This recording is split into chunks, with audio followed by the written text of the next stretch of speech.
السلام عليكم. يواجه اليوم منتخب المغرب داخل قاعة منتخب إيران. نستعرض لكم تفاصيل المباراة، الموعد والتوقيت والقنوات الناقلة. لا تنسى دعمنا بلايك للفيديو والاشتراك في القناة. إذن يواجه المنتخب الوطني المغربي لكرة القدم داخل القاعة يواجه منتخب إيران ضمن منافسة ألعاب التضامن الإسلامي رياض 2025. مباراة المغرب وإيران تجرى مساء اليوم الثلاثاء الموافق 4 من نوفمبر 2025.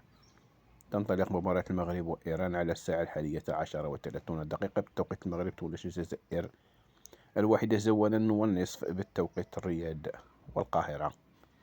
من المنتظر إن شاء الله نقل مباراة المغرب ضد إيران ضمن منافسة ألعاب التضامن الإسلامي لكرة القدم داخل القاعة. المباراة منقولة على قناة الرياضية المغربية.